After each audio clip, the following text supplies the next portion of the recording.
جس میں لکھنؤ کے تاریخی امام باڑہ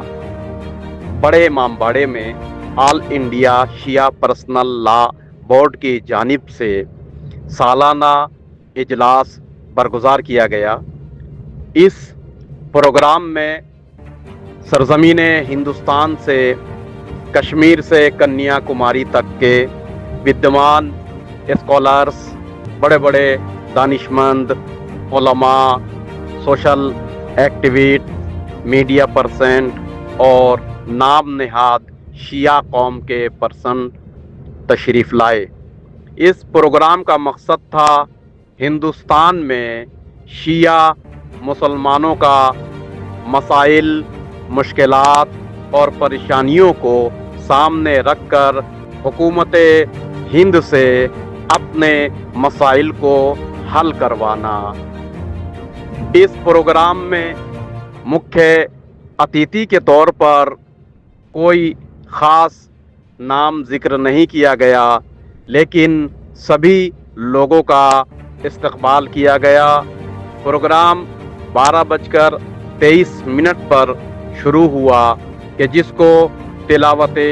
کلام مجید سے کیا گیا، یعنی قرآن پاک کی چند آیتوں کو پڑھ کر شروع کیا۔ پھر اس کے بعد شیعہ پرسنل لا بورڈ کے صدر جناب مولانا سائم مہدی صاحب نے شیعہ پرسنل لا بورڈ کس طریقے سے بنا، 2005 میں کیسے اس کی سنگ بنیاد رکھی گئی، اور مرزا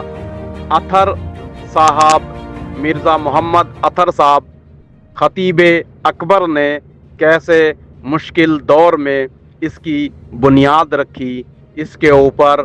آپ نے روشنی ڈالی۔ مزید شیعہ پرسنل لا بورڈ نے اس 20 سال میں کیا کیا کارنامے سرزمین ہندوستان پر شیعوں کے ہت میں کرنے کی کوشش کی اور انجام دیا، اس کو بیان فرمایا۔ پھر اس کے بعد مولانا مرزا ڈاکٹر یعقوب عباس صاحب نے اپنی تقریر میں کارگزاری پیش کی اور آج شیعوں کے حالات اور شیعہ پرسنل لا بورڈ نے شیعوں کی حمایت میں کیا کیا کارنامے انجام دیے اور آئندہ بھی کیا پروگرام ہے، اس کے اوپر روشنی ڈالی۔ پھر اس کے بعد ایک ایک کر کے شیعہ پرسنل لا بورڈ کے بھارت کے جتنے بھی اسٹیٹ میں صدر ہیں ان سب نے تقریر کی، جس میں جھارکھنڈ سے مولانا تہذیب الحسن صاحب، مہاراشٹر سے جناب ظہیر الحسن صاحب، یو پی سے مولانا فصیح حیدر صاحب، بہار سے مولانا اسد یاور صاحب، مولانا قمبر علی صاحب اور بھی متعدد لوگوں نے اپنی اپنی تقریریں کی، جس میں سیاسی اور سماجی اور مذہبی شیعہ رہنما تھے، جیسے جناب عمار رضوی صاحب، غضنفر عباس طوسی صاحب،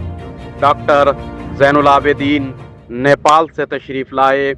اور اسی طریقے سے سرزمین لکھنؤ کے بھی بہت ہی بزرگ شخصیتوں نے بھی اس کے اوپر روشنی ڈالی۔